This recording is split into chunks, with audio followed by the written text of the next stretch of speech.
యేసుక్రీస్తు ప్రభు విగ్రహం ఏదన్నా నాకు ఉండి ఇక్కడ పాల్గొడతాను నేను. యేసుక్రీస్తు ప్రభు విగ్రహం ఏదన్నా ఉండి ఇక్కడ పాల్గొడతాను నేను. చాలా పెద్ద స్టేట్మెంట్ అయితే. భలేవారే ఇవ్వండి ఇక్కడ పాల్గొడతాను.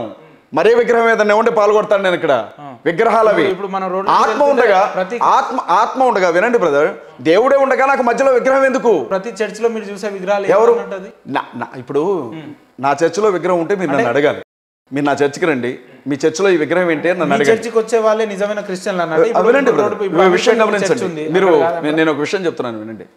మీరు చాలా పెద్ద స్టేట్మెంట్ ఇచ్చారన్నారుగా, యేసు ప్రభు విగ్రహం నాకు ఉండే నేను పగల కూడా చూపెడతాను అన్నాను. ఎందుకంటే ఏం కావాలా? పగల కొట్టాలా? పోనీ తెప్పించండి ఒక విగ్రహం పాల్గొడతాను. మరే విగ్రహం తీసుకురండి పాల్గొడతాం. యేసుక్రీస్తు ప్రభు వారితో మాట్లాడడానికి ఆయన ఆత్మరూపంలో ఆయన నాకు అందుబాటులో ఉన్నప్పుడు నాకు విగ్రహం ఎందుకు అంటున్నాను? ఇప్పుడు వినండి, ఒక్క నిమిషం సార్, వినండి బ్రదర్, ఒక విషయం చెప్పనే ఉన్నాను. చూస్తాం మనం దేవుడు 10 చర్చిల్లో ఉన్న విగ్రహాలు. బ్రదర్ నేను వినండి బ్రదర్, సృష్టి మొత్తాన్ని సృష్టికర్త తయారు చేసాడు. సృష్టికర్తను తయారు చేయడం ఎవరి వల్ల కాదంటున్నాను నేను. ఈ భూమి మీద ఉండే సృష్టి మొత్తాన్ని తయారు చేసిన సృష్టికర్తని నీ చేతులతో నువ్వు ఎలా తయారు చేస్తావంటున్నాను నేను.